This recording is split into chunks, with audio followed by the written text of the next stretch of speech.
Hello दोस्तों, कैसे हो आप सभी लोग। आशा है आप सभी लोग अच्छे होंगे, स्वस्थ होंगे और मस्त होंगे। तो आओ हम इस वीडियो में आप सभी लोग को पढ़ाने जा रहे हैं कार्बनिक यौगिकों का आईपीएससी नामकरण, जो बहुत ही जरूरी है। चाहे बच्चा हाई स्कूल में हो या फर्स्ट ईयर में हो या इंटर में हो, उसके लिए आईपीएससी नामकरण बहुत ही जरूरी होता है।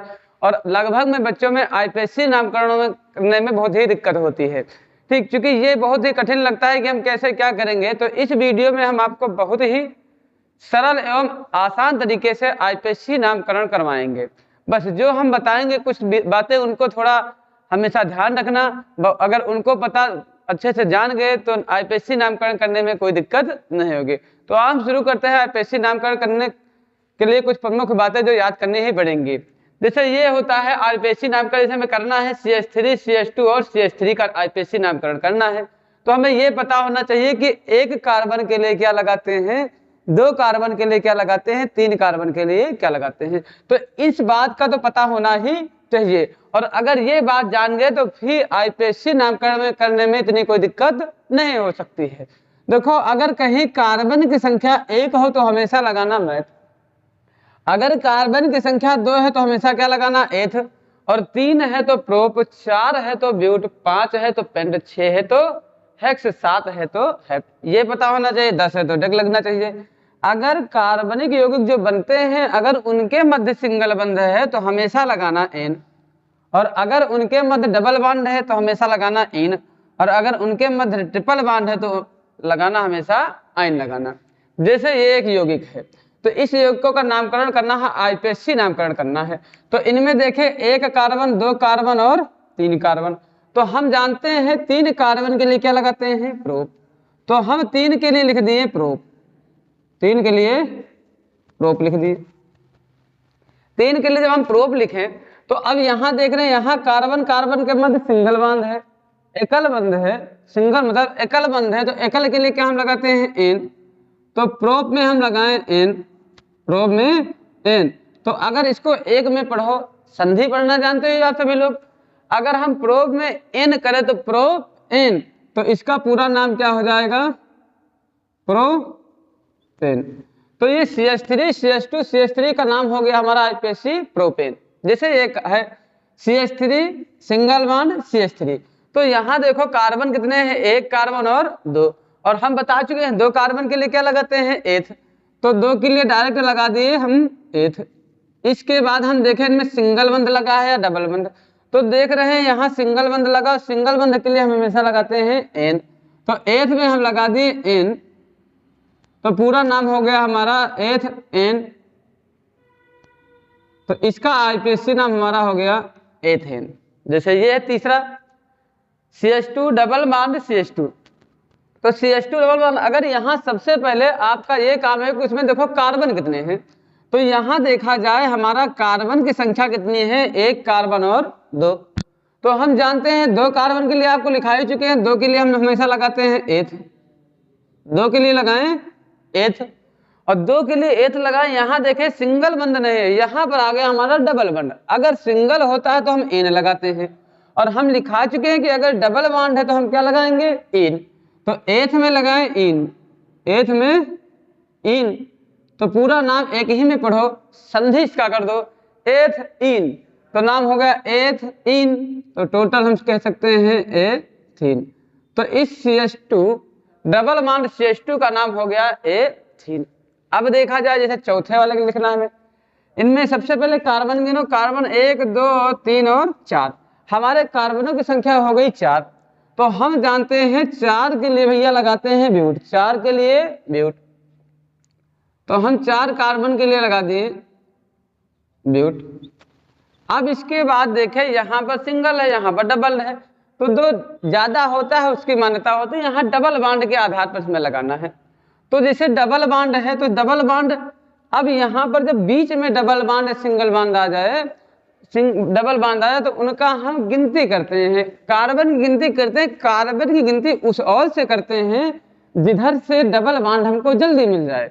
तो हम देखें कि नंबर 1 कार्बन, नंबर 2 कार्बन पर हमें डबल बॉन्ड मिल गया, चाहे इधर से करो तभी मिल जाता, नंबर 2, नंबर 3, नंबर 4। तो हम देख रहे हैं 2 नंबर पे हमारा क्या लगा है, इन, 2 नंबर पे इन। तो देखो अब हम ब्यूट लिख दिए, वैसे पहले ये भी लिख सकते थे। 2 नंबर पे हमारा क्या लगा है, इन। 2 नंबर पे इन लगा है और इसके बाद 4 कार्बन है तो 4 कार्बन के लिए लगा दिए ब्यूट, 4 के लिए ब्यूट। तो 2 नंबर पे हमारा इन लगा, इसके बाद हम लिख दिए ब्यूट। चाहे इसको इस प्रकार लिख सकते हो और नहीं तो ब्यूट में क्या लगा दो, इन। ब्यूट में इन, जैसे यहाँ पर लगा दिए थे तो इसका नाम ये कह दो। चाहे 2 नंबर पे हमारा ब्यूट में इन लगा दिए, एक में जोड़ दो, पूरा नाम क्या हो गया हमारा, ब्यूटेन। आपको अच्छे से समझ में आ रहा होगा, क्योंकि जब अगर ये पता है फिर कोई दिक्कत नहीं है। तो ये अच्छे से पता होना चाहिए, ये पता होना चाहिए। देखो कितनी आसान तरीके से बता दिए। 2 कार्बन थे, एथ लगा दिए, सिंगल है तो एन लगा दिए, तो हमारा क्या हो गया, एथेन हो गया। जैसे ये हो गया। अब जैसे यहाँ देखें तो हम तुरंत देखेंगे कार्बन, हम बता रहे हैं कार्बन की गिनती करते हैं। यहाँ कार्बन 1 और कितने हैं, 2 कार्बन, और हम जानते हैं 2 कार्बन के लिए लगाते हैं एथ भैया, तो 2 के लिए एथ लगा दिए, एथ लगा दिए। अब ना तो यहाँ सिंगल लगा है ना तो यहाँ डबल लगा है, तो हम देख रहे हैं यहाँ पर क्या बंड लगा है, ट्रिपल बंड लगा है। और जब ट्रिपल बॉन्ड लगता है तो उसके लिए लगाते हैं आइन। तो हम जो भी कार्बन एथ है, एथ में हम लगा दिए आइन। तो जब हम एथ में आइन लगाए तो इसका नाम हो गया, एक ही में करो, एथ आइन, एथाइन। तो इसे कह दे, संधि कर दे तो इसका नाम पूरा हो गया एथाइन कह दो, चाहे एथाइन, इस प्रकार कह सकते हो। जैसे ये हमारा हुआ CH3, CH2, CH2 और CH3। तो यहां देखा जाए कार्बन हमारा कितना हुआ, 1 कार्बन, 2 कार्बन, 3 कार्बन और 4 कार्बन। तो जो हमारा 4 कार्बन हुआ, और हम जानते हैं भैया 4 कार्बन के लिए लगाते हैं ब्यूट, 4 के लिए। देखो यहाँ पर हम नंबर 1 नंबर 2 क्यों किए, नहीं किए, क्योंकि यहाँ पर एक ही है। अब यहाँ पर बीच में चला गया, इसलिए नंबर 1 नंबर 2 गिनती कर लेते हैं भैया। जैसे यहाँ पर 4 कार्बन है तो 4 कार्बन है तो 4 के लिए हम जानते हैं लगाते हैं ब्यूट, 4 के लिए ब्यूट लगा दिए। अब देख रहे हैं ना तो यहाँ डबल लगा है ना तो यहाँ ट्रिपल लगा है, ना तो 2 बंद लगे ना तो 3, यहाँ पर सिंगल बंद लगा है, सिंगल बंद ही लगा है। तो 4 के लिए ब्यूट लगाते हैं भैया, सिंगल बंद लगा है, सिंगल के लिए क्या लगाते हैं, एन, और सिंगल बंद के लिए एन लगा दिए तो पूरा नाम क्या हुआ, ब्यूट एन। तो इसका आईपीएससी नाम हमारा क्या हो गया, ब्यूटेन। तो ये तो अच्छे से समझ में ही आ रहा होगा, क्योंकि ये चीज और ये चीज हमको पता है। तो ये हुआ। जैसे कि अब हमारा हो गया, जैसे एक फिर लिख दिए हम CH3, CH2, CH, और यहाँ पर जैसे कभी कभी हम देखते हैं Cl लग जाता है। क्या लग जाता है, Cl। अभी केवल ये आप सोचो कि ये लगा होता है, बस अभी ये क्या होता है इसके बारे में आप अभी ना जानो, बताएंगे। बस केवल ये जानो कि इस प्रकार का हमको यौगिक मिलता है। तो जब इस प्रकार का यौगिक मिलता है और हम तो अभी यहाँ इसके बारे में बता नहीं पाए, तो ये होता क्या चीज है तो इसके बारे में बताएंगे। इसका पहले नाम कर दो। जब ये आ जाए तो इन्हें हम कहते हैं क्रियात्मक समूह। क्रियात्मक समूह, ये Cl लगा, ये हमारा क्या लगा, क्योंकि इस साधारण वाले को तो अच्छे से आप समझ ही गए हो। ठीक, अब इसका देखो, देखा जाए यहाँ पर हम गिनती उधर से करते हैं जिधर से जो विचित्र लगे, अलग लगे, वो देखने में जो अलग लगे। जैसे यहाँ पर देखने में इससे अलग लग रहा था तो उसकी गिनती करवा ली। तो यहाँ पर देखने में विचित्र Cl ही तो लग रहा था, तो हम उस और से गिनती करेंगे जिधर से हमको Cl जल्दी मिल जाए। तो हम सोचे इधर से करें नंबर 1 कार्बन, नंबर 2 कार्बन और नंबर 3 कार्बन। तो यहाँ तो Cl 3 नंबर में मिल रहा है, और इधर से करें नंबर 1 नंबर 2, तो 2 ही नंबर मिला। तो कार्बन गिनती इधर से करेंगे भैया, 1 नंबर, 2 नंबर, 3 नंबर और 4 नंबर, 4 नंबर। तो देख रहे हैं 2 नंबर पे क्या हमारा लगा है, Cl। तो इसके लिए क्या लगा देंगे, 2 नंबर पे हमारा लगा Cl, और Cl के लिए भैया क्या लगाते हैं, क्लोरो। Cl के लिए क्लोरो। ये क्लोरो क्या होता है, ये होता है क्रियात्मक समूह। अभी इसके बारे में हम आपको बताएंगे, केवल अभी ये अच्छे से समझो, ये इसके बारे में ये बता दें, फिर हम ये Cl क्या होता है, जितने भी क्रियात्मक समूह इनके बारे में अच्छे से बताएंगे हम भैया। तो यहाँ दूसरे नंबर पे हमारा Cl आ गया, तो हम लिख दिए 2 नंबर पे क्लोरो, 2 नंबर पे क्लोरो। Cl के लिए हम लगाते हैं क्लोरो। अब गिनती कर लो जितने कार्बन हो, 1 कार्बन, 2 कार्बन, 3 कार्बन, 4 कार्बन। तो हम जानते हैं 4 के लिए भैया क्या लगाते हैं, ब्यूट। 4 के लिए ब्यूट, तो लिख दिए हम ब्यूट। अभी सिंगल बंध के लिए कुछ नहीं लगाए हैं, क्योंकि हमें पता है कहीं अगर सिंगल बंध है तो हम क्या लगाते हैं, एन। तो हम ब्यूट में क्या जोड़ देंगे, एन। ब्यूट में जोड़े एन, तो इसका पूरा नाम हमारा क्या हो गया, एक ही में पढ़ दो तो क्या हो गया, ब्यूटेन। तो इस यौगिक का क्या नाम हो गया हमारा, 2-क्लोरोब्यूटेन। 2-क्लोरोब्यूटेन। तो ये तो अच्छे समझ में आ गया होगा।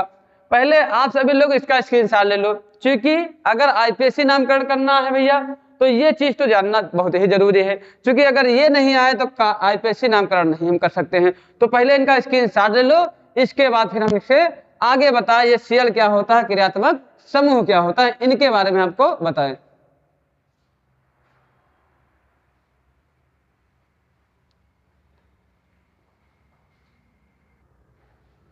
तो अब जो क्रियात्मक समूह, तो हम कुछ प्रमुख क्रियात्मक समूह बताने जा रहे हैं, उनको आप सभी लोग अच्छे से पढ़ लेना। इसके बाद कोई भी आईपीएससी नाम हो, आप देखते ही तुरंत उसका नाम बता सकते हैं, ठीक। बस कुछ क्रियात्मक समूह हैं जिनके बारे में हम लिखवा दें, उनको आप अच्छे से लिख लो बस।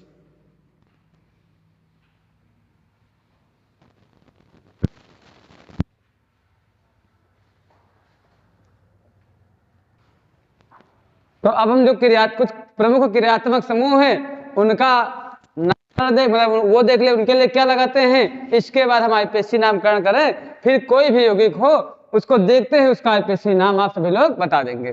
तो कुछ होते हैं क्रियात्मक समूह। क्रियात्मक समूह वो होते हैं जो क्रिया में भाग लेते हैं। किसी भी यौगिक का वह भाग जो क्रिया में भाग लेता है उसे क्रियात्मक समूह कहते हैं। या तो आप यह कह सकते हो कि वह यौगिक जिससे किसी भी यौगिक का वह भाग जिससे उसके रासायनिक गुण का निर्धारण होता है उसे कहते हैं क्रियात्मक समूह। और वैसे इसकी पहचान हम बता देंगे कि आप देखते हैं पहचान जाओगे क्रियात्मक समूह है कि नहीं। जो आपको कार्बन से अलग लगे वही क्या हो जाएगा, क्रियात्मक समूह। तो कुछ प्रमुख क्रियात्मक समूह हुए, जैसे एक हमारा हुआ एल्डिहाइड।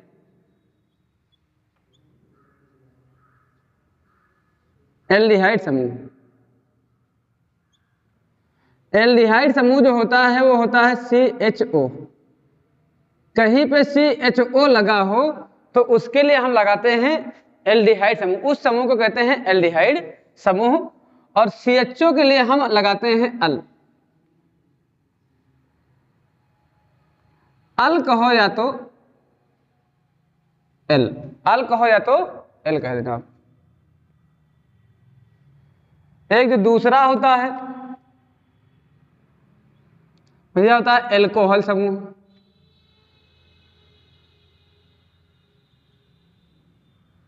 एल्कोहल समूह, एल्कोहल का मतलब होता है OH। कहीं पे OH लगा है अर्थात एल्कोहल समूह हुआ। तीसरा हमारा हुआ कीटोन समूह। कीटोन समूह का मतलब होता है CO। CO होता है कीटोन समूह, अगल बगल लगे होने चाहिए कार्बन। इसके लिए एक होता है एल्डिहाइड, हो गया कार्बोक्सिलिक समूह।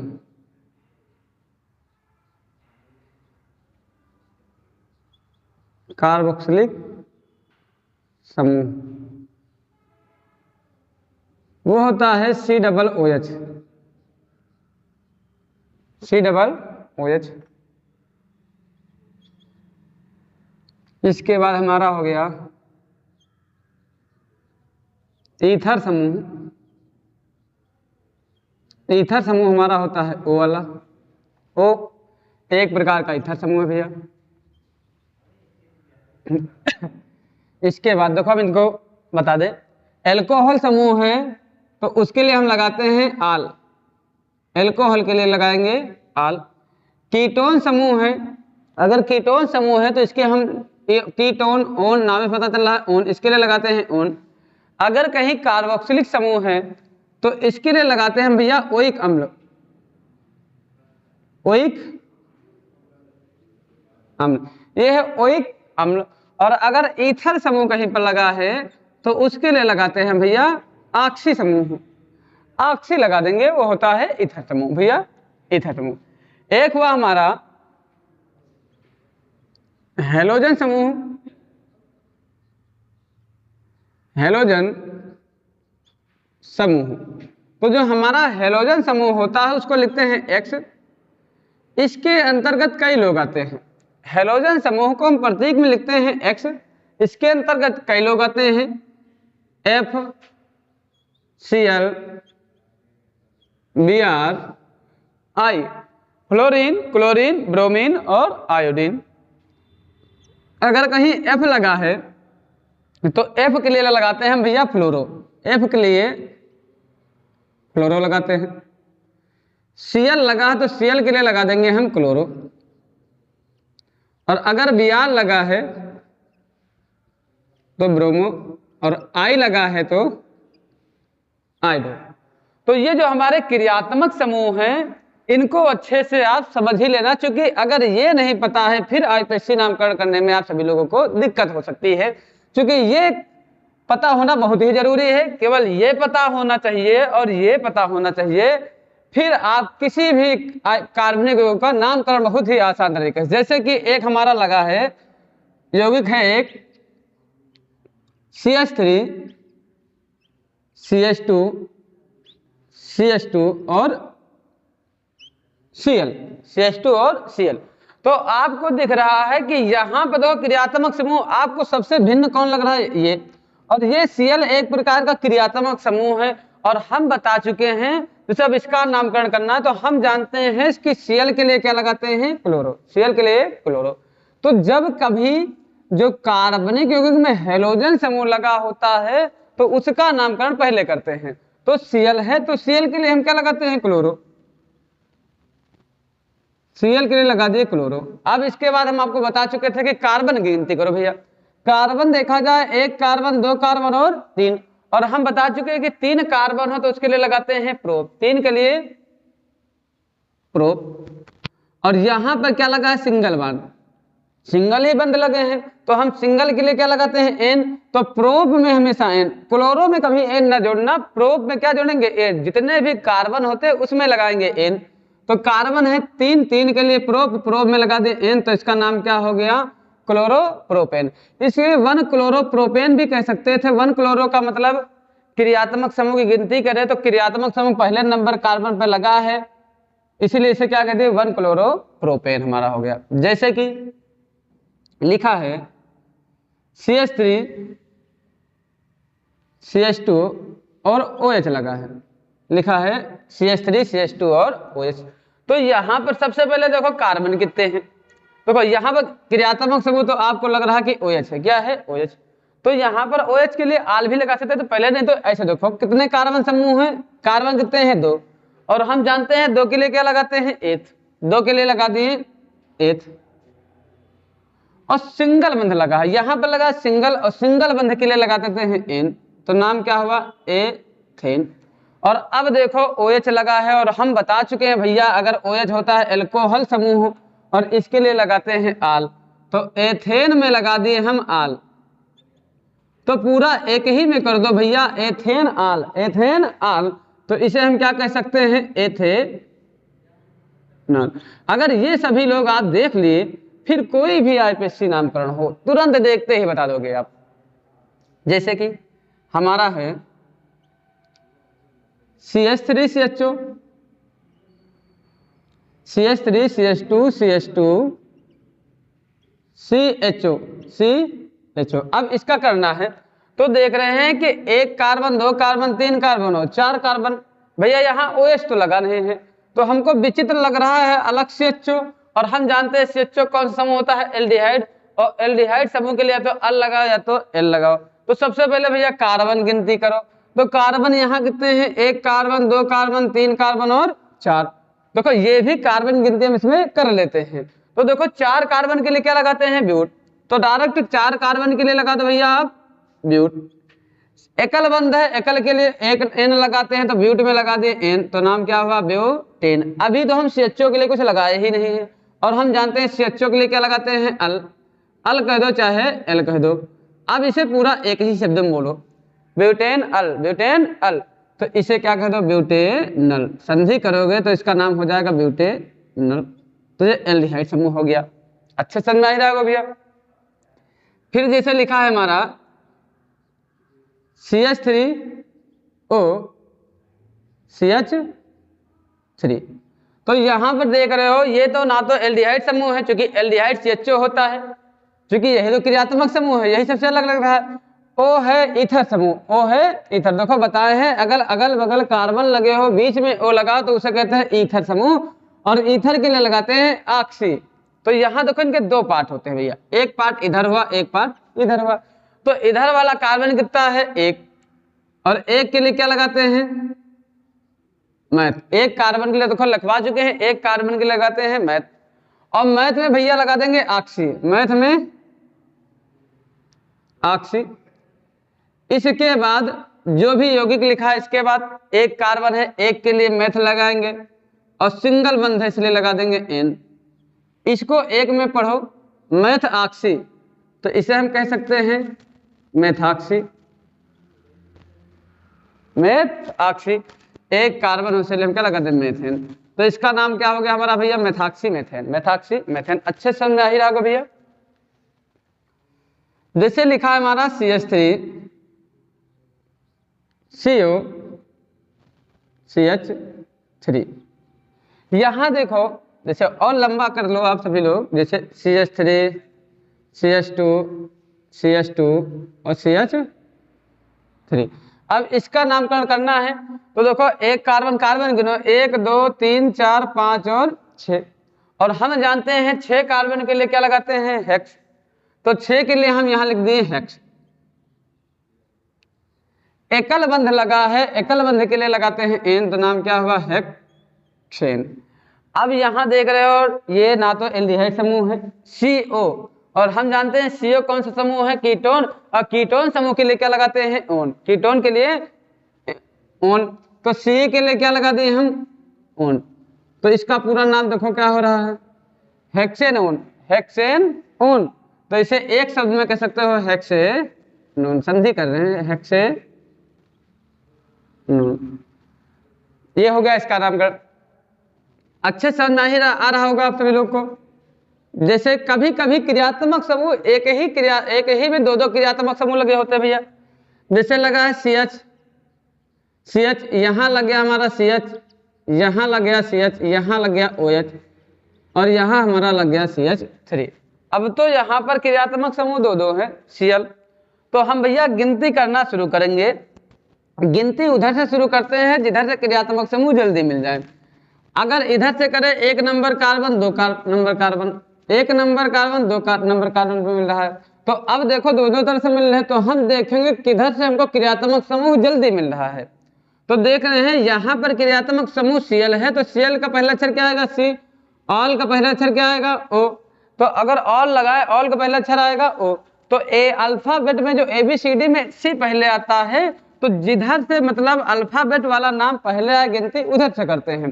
तो इधर से करेंगे 1 number carbon, 2 number carbon, 3 number carbon और 4 नंबर कार्बन। देखो 2 नंबर पे Cl लगा है, और हम जानते हैं भैया Cl के लिए क्या लगाते हैं, क्लोरो।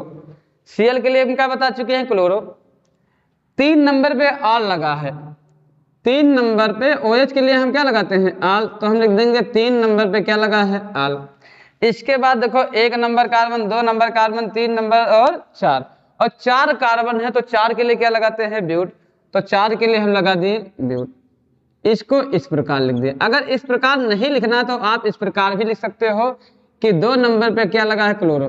2 नंबर पे क्लोरो लगा है, और ब्यूटेन में आल लगा दो, तो 3 नंबर पे क्या हो जाएगा, ब्यूटेन आल। तो ये हो गया हमारा ब्यूटेनॉल। तो आशा होगी आप सभी लोग को ये बहुत है अच्छे से समझ में आ रहा होगा। तो भैया अगर IPSC नामकरण करना है तो ये चीज अगर आप सभी लोग जान गए और ये जान गए तो IPSC नामकरण करना बहुत आसान हो गया है। तो अब अच्छे समझ में ही आ गया होगा। अब हम इसके नेक्स्ट वीडियो में जो हम पढ़ाएंगे तो जो एरोमेटिक यौगिक होते हैं उनका नामकरण करना सिखाएंगे, और अगर कोई आईपीएससी नामकरण का केवल नाम दिया है तो इसका समूह मतलब ये सूत्र कैसे बनता है, जैसे यहाँ पर कार्बन 3 ही लगे, कार्बन यहाँ 2 ही लगे, तो ये क्यों लगता है, तो इन सभी चीजों को हम नेक्स्ट वीडियो में इसके बारे में हम बताएंगे।